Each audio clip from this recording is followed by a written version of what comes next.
these NGOs, they openly list who they're funded by. Everyone knows that they're funded by, the Open Society Foundation and USAID and NED. It's not a secret.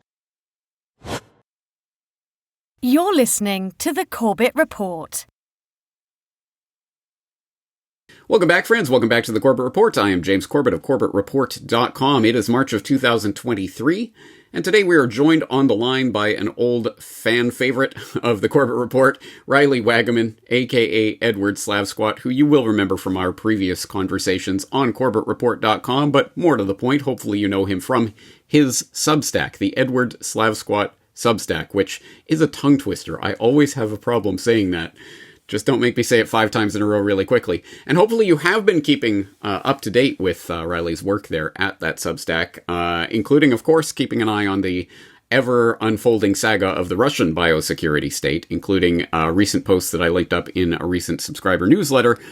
Why do people think Putin dislikes clot shots? ?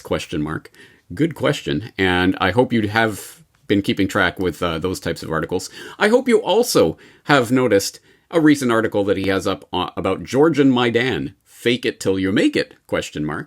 A very interesting post about what is going on in Georgia. And why is Riley writing about what's going on in Georgia? Is because he is living in Tbilisi as we speak, at least for the time being. So Riley, thank you very much for coming on and for updating us as to the latest happenings there in Georgia. Thanks for having me back on, James. It's always a pleasure talking. Yeah, yes, it is. So let's get into this. I guess, first of all, we should note, yes, last time we were talking to you, you were in Russia. Now you're in Georgia. How long you been there? How long you planning to stay there? What's it like in Georgia right now? Well, actually, I arrived here in June, so I think that the last time we talked, I'd already arrived in Georgia. Right. But yeah, it's a very how to describe it? It's a hilly, mountainy land of doughy foods, but there has been some interesting drama in the last few weeks. But overall, it's a pretty calm existence here in Tbilisi, an expensive one.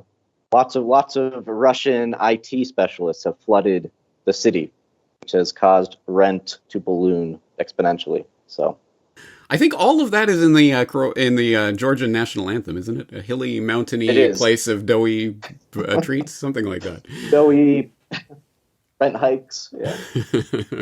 All right. Well, okay. Yeah, you raised the specter. Obviously, why are we talking about Georgia? And I don't mean the state of Georgia. I mean the nation of Georgia. Why are we talking about Georgia right now? Because it has been in the news recently. People will see in my recent edition of New World Next Week. We talked about it briefly about the recent huge spontaneous uprising of democracy there in Georgia, of people storming the streets demanding that foreign agents be allowed to operate on Georgian soil or something. What on earth happened there? To just inform people, for those of us who didn't see that story.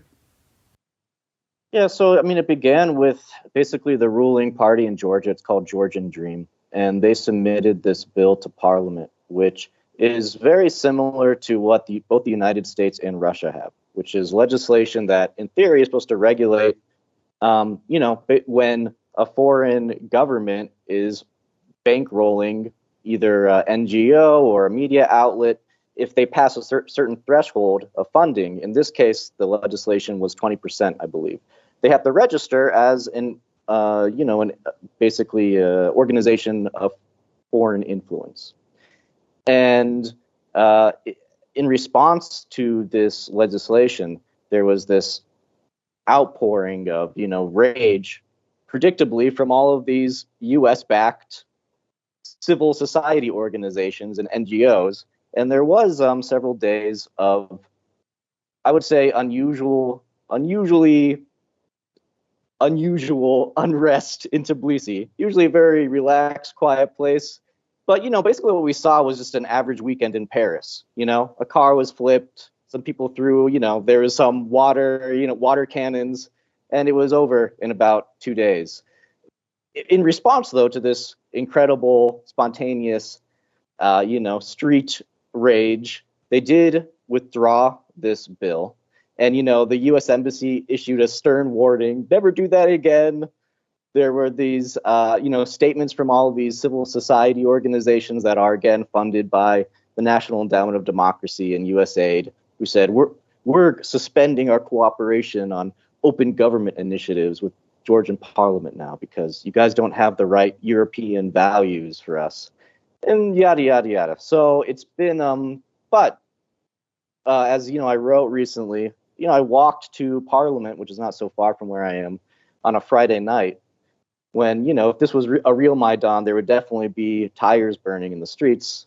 There's nothing, it's been completely quiet since basically, for 2 weeks, basically. So I think the average weekend in Paris rating of how insane the protests are is probably a good one. Yeah, it's an average weekend in Paris.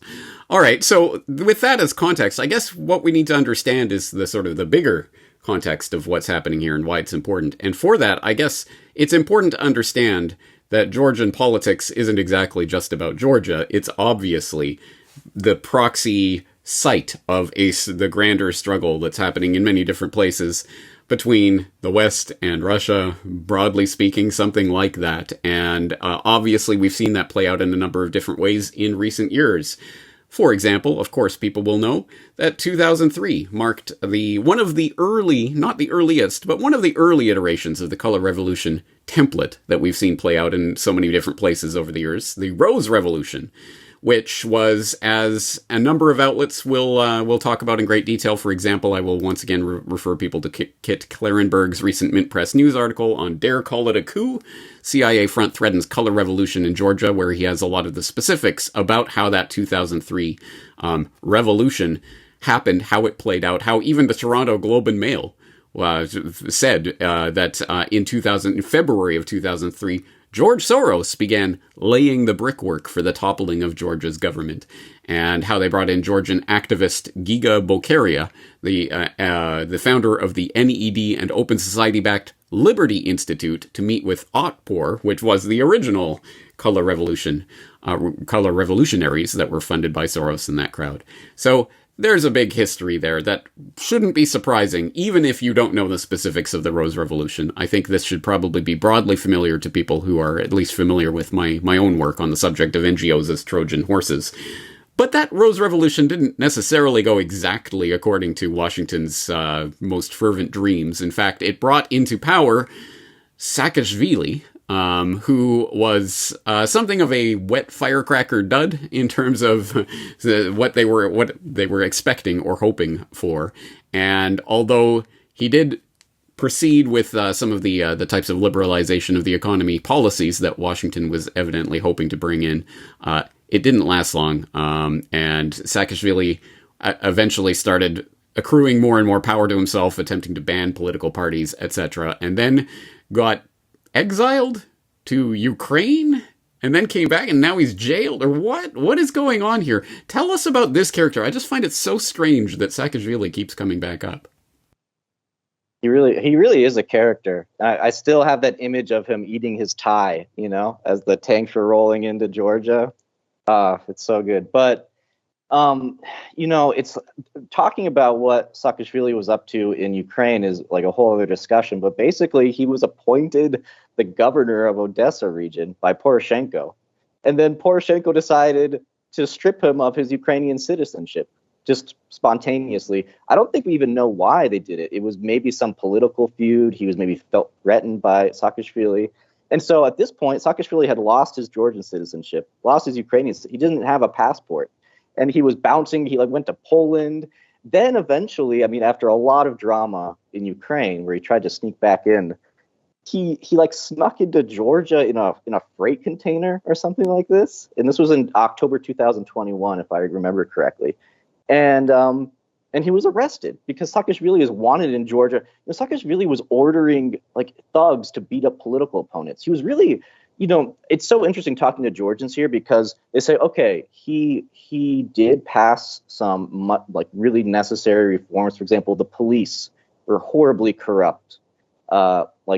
Basically, it was like a cartel. And apparently many Georgians credit Saakashvili with cleaning up the police force in Georgia. But they're like, this guy is just a maniac. And like you said, he was this power-hungry guy there was all these scandals with torture and, yeah, like targeting political opponents, shutting down political parties.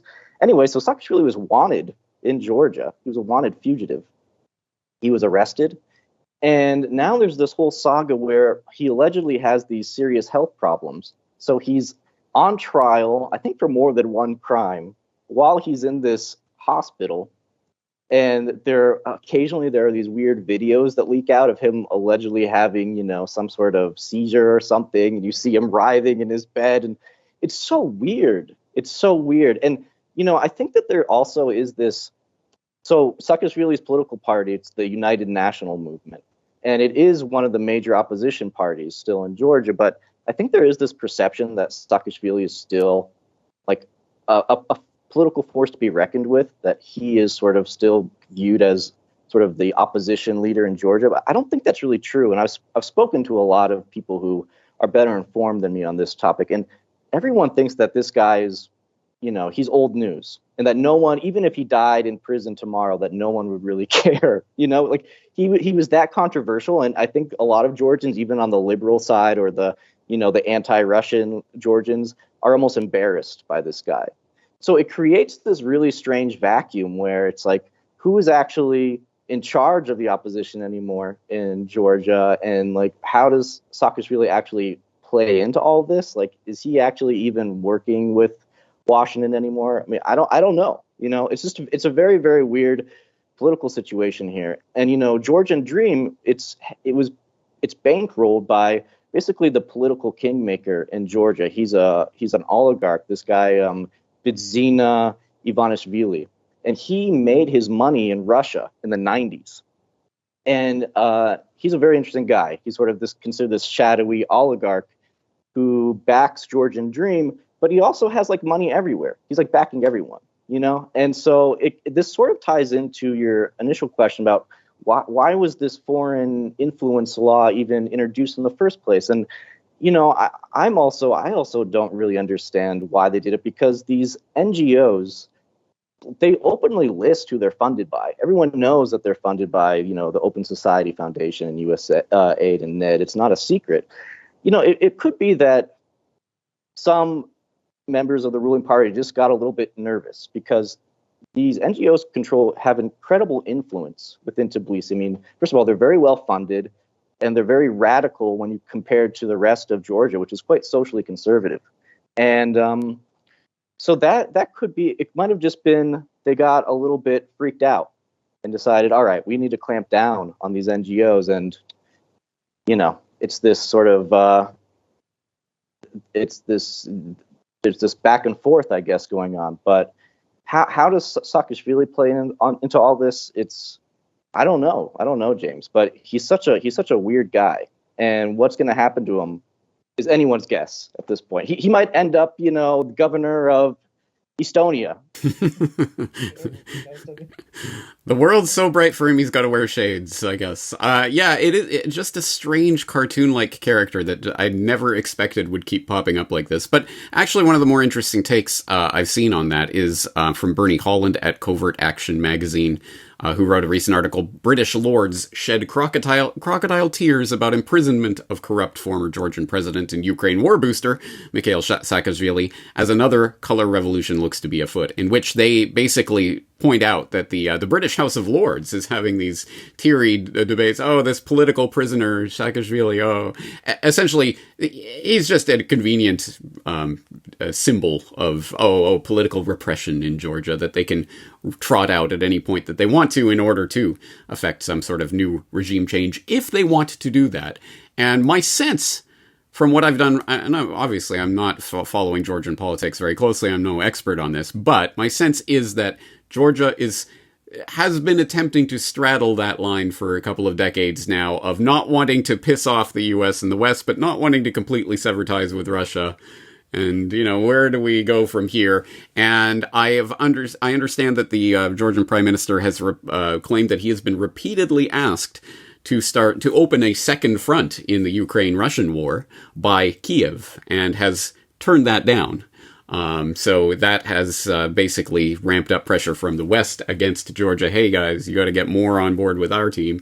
At least that seems to be the sort of the nature of the proxy war that's going on here. But I'm interested, from your perspective there in Georgia, what is the average Georgian thinking about this? What kind of reaction do you think people are having to the situation of this greater power war that's going on around them?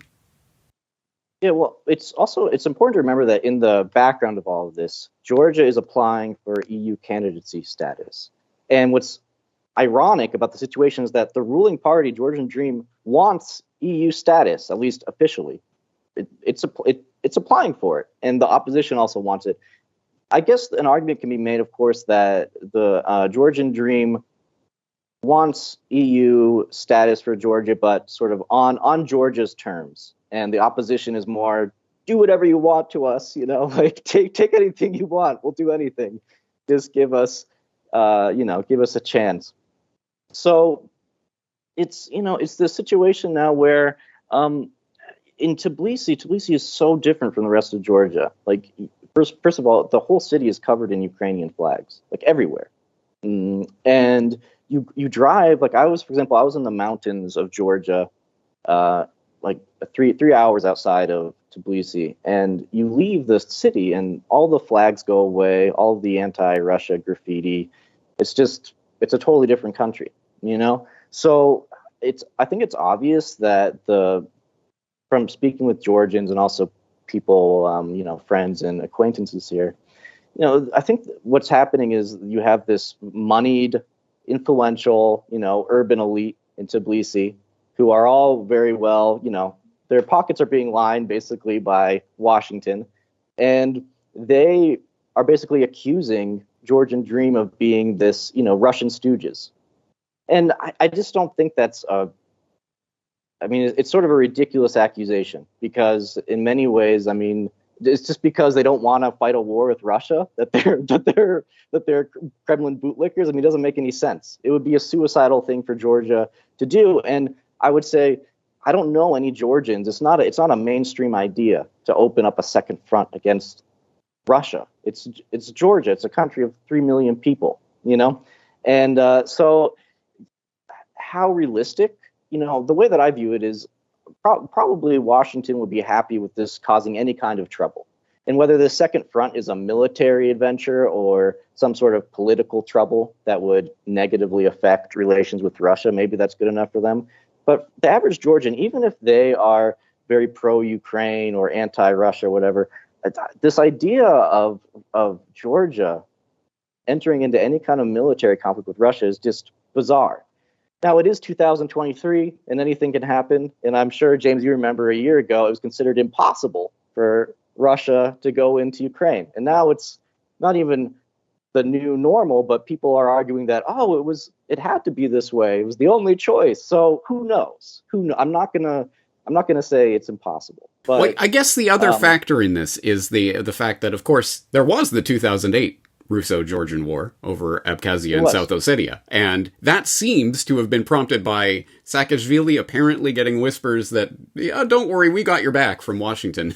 And they didn't have his back, and that didn't go very well. So I would assume that memory is still pretty fresh in Georgians' minds, that maybe they don't want to fight another war with Russia. Exactly. And, the people who are most violently anti-Russia in Tbilisi would never pick up a gun, These are very sort of coddled, comfortable people who just like posting memes on Facebook. These are not people who are going to actually go to war with Georgia or with Russia. So, it's so hard to say in these situations, and things can become, it's an unpredictable world now that we live in. But my assessment, just from being here, talking with people, and also just seeing the rest of the country, that there's really no excitement for a conflict. And also just because Georgia has profited tremendously from just trying to stay somewhat neutral. Probably this is the only country in the world where the economy is actually growing. They had huge amounts of very skilled IT specialists from Moscow pouring in to Tbilisi. People funneling money here from Georgia, to escape mobilization or, swift cutoffs. So why would the Georgian elite want to change this? It's a very comfy situation for them. Yeah. So I can see, yeah, again, it raises the question, why rock the boat with that law in the first place? And who was testing what waters? And why did they withdraw it so quickly? And there's a lot of interesting parts to this story, isn't there? Absolutely. And it's still an open question for me. I'm still puzzled by it. But, yeah, well, I guess we'll wait and see how things develop. Well, I am looking forward to seeing any further reporting from your side if there is any developments on this front. What else are you working on right now? I'm really interested. I've been working on a series of articles looking into, Putin recently talked about, he met with a group of prominent Russian businessmen, aka oligarchs, and made a number of statements, including that Russia's economic sovereignty has expanded exponentially or something like this. And so I'm been researching what has happened over the last year. Has Russia seen, is there import substitution? Has this policy worked? And what's actually going on economically in Russia? I think there's a lot of sound bites and talking points from both sides that don't really get at the heart of the matter. So excellent. Well, I'm looking forward to that. Remind people how they can find your work. Yeah, I'm on Substack, edwardslavsquat.substack.com, on Telegram and Twitter too. You can find me there. But yeah. Excellent. And I will note that I did previously encourage you to get podcasting and get going with that, and you've had a couple. My podcast partners, we had to take a little hiatus, but hopefully we're gonna reboot soon. So looking forward to it. I really do enjoy your chats. So anyway, we'll keep an eye out for that. Thank you for doing what you do, and hopefully we can be back in touch in the future. Thanks, James.